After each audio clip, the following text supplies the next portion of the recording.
మీ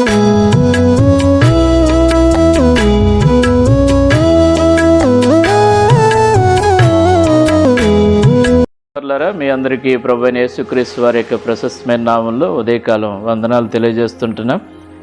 ఈ దినము దేవుడు మనకు అనుగ్రహించిన దేవుని వాగ్దానం అపోస్తల కార్యములు 13వ అధ్యాయం 47వ వచనం. ఏలయనగా నీవు భూదిగంతముల వరకు రక్షణార్థముగా ఉండినట్లు నిన్ను అన్ని జనులకు వెలుగుగా ఉంచున్నానని ప్రభు మాకు ఆజ్ఞాపించినని.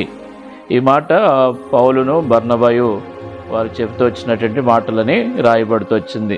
అపోస్తల కార్యములు 13వ అధ్యాయము 45వ వచనములో 44, 45, 46 వచనాలు ఇలాగ రాయబడింది. మరుసటి విశ్రాంతి దినమున దాదాపుగా పట్టణమంతయు దేవుని వాక్యం వినుటకు కూడి వచ్చెను.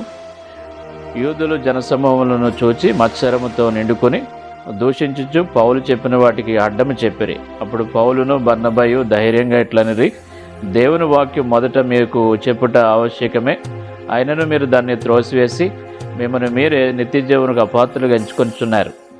కనుక ఇదిగో మేము అన్ని జనులకు యొద్దకు వెళ్ళుచున్నాము. ఏలయనగా నీవు భూదిగంతముల వరకు రక్షణార్థంగా ఉండినట్లు నిన్ను అన్ని జనులకు వెలుగుగా ఉంచున్నానని ప్రభు మాకు ఆజ్ఞాపించినది. కాబట్టి ఈరోజు దేవుడు మనకు వాగ్దానం చేసినటువంటి మాట ఏమిటంటే నిన్ను అన్ని జనులకు వెలుగుగా ఉంచున్నానని. కాబట్టి ఈరోజు దేవుడు చేసినటువంటి మాట, దేవుడు సెలవు ఇచ్చినటువంటి మాటను మనం జ్ఞాపకం చేసుకుంటున్నాం. పౌలు బర్నబా వారు వాక్యం బోధిస్తున్నప్పుడు యూదులు ఇలాంటి పరిస్థితులు తీసుకొచ్చినప్పుడు వాక్యం చెప్తున్నప్పుడు పౌలుకి చెప్పినటువంటి వాటికి అడ్డం పలుకుతూ వచ్చినప్పుడు మేము అన్ని జనుల యొద్దకు వెళ్తున్నాము, మీరు నిత్యజీవానికి అపాత్రులుగా ఎంచుకొనిచున్నారని చెప్పి దేవుడు మమ్మను అన్ని జనులకు వెలుగుగా ఉంచున్నాడని వారు చెప్తూ వచ్చారు.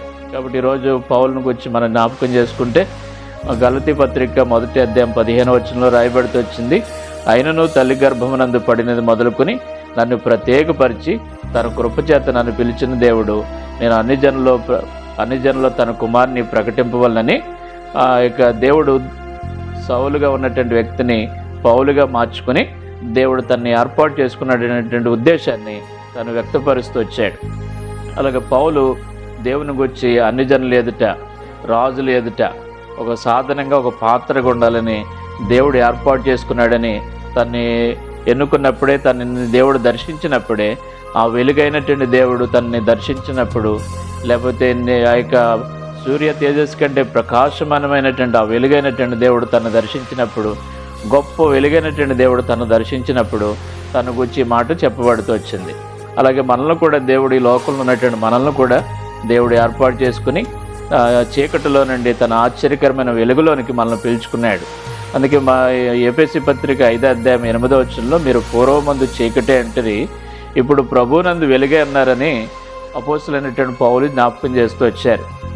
యోహాను సువార్త 1వ అధ్యాయం 9వ వచనంలో రాయబడుతూ వచ్చింది, నిజమైన వెలుగుండెను, అది లోకంలోనికి వచ్చుచు ప్రతి మనిషిని వెలిగించున్నది. ఆ వెలుగైనటువంటి యేసుక్రీస్తు ప్రభువారు చీకటిలో ఉన్నటువంటి మనల్ని ఆ వెలుగైనటువంటి దేవుడు మనల్ని వెలిగిస్తూ వచ్చారు.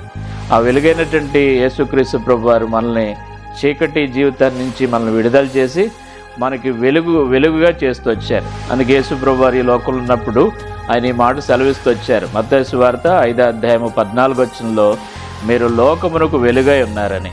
కాబట్టి ఈరోజు మనం లోకంలో మనం వెలుగు సంబంధులుగా జీవిస్తున్నాం. మనం లోకంలో వెలుగై ఉన్నాం.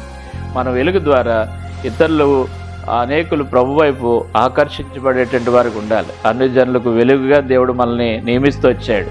ఆ వెలుగైనటువంటి దేవుని గురించి మనము సాక్ష్యం ఇవ్వాలి. అందుకే బాప్తిస్మ ఇచ్చే యోహాను గురించి ఈ మాట రాయబడుతూ వచ్చింది. యోహాను సువార్త 1వ అధ్యాయము 6-7 వచనంలో బాప్తిస్మ ఇచ్చే యోహాను గురించి మాట సెలవు ఇవ్వబడుతూ వచ్చింది. ఆ వెలుగును గురించి సాక్ష్యమిచ్చుటకు సాక్షిగా వచ్చినని. కాబట్టి అతడు మండుచు ప్రకాశించు దీపమై అన్నాడని యేసుప్రభువారు చెప్తూ వచ్చారు. ప్రభువును గురించి అతడు సాక్ష్యమిస్తూ వచ్చాడు. ఆ వెలుగును గురించి సాక్ష్యమిస్తూ వచ్చాడు.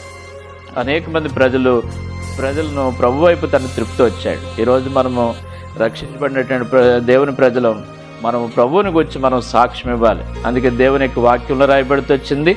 యెషయా గ్రంథము 42వ అధ్యాయము 6-7 వచనాల్లో యెహోవానగు నేనే నీతి విషయములలో నిన్ను పిలిచి నీ చేయి పట్టుకుని ఉన్నాను, నిన్ను కాపాడి ప్రజల కొరకు నిబంధనగాను అన్ని జనులకు వెలుగుగాను నేను నియమించున్నాను.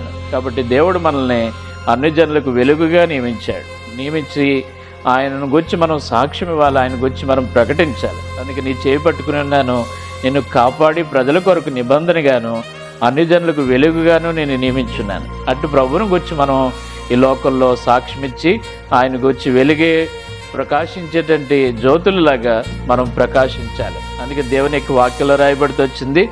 ఫిలిప్పీయులకు రాసిన పత్రిక 2వ అధ్యాయము 14 నుండి 16 వచనాలు ఇలా రాయబడుతూ వచ్చింది. మీరు మూర్ఖమైన వక్రజనం మధ్య నిరపరాధులను, నిష్కలంకులను, అనిందులనైన దేవుని కుమారులగినట్లు సనుగులను, సంశయములను మాని సమస్త కార్యములు చేయడి. అట్టి జనం మధ్యను మీరు జీవవాక్యమును చేతపట్టుకుని లోకమందు జ్యోతుల వలె కనబడుచున్నారు. కాబట్టి మన జీవితాల్లో ఎన్నో సమస్యలు, ఎన్నో కష్టాలు, ఎన్నో ఇబ్బందులు ఉంటాయి.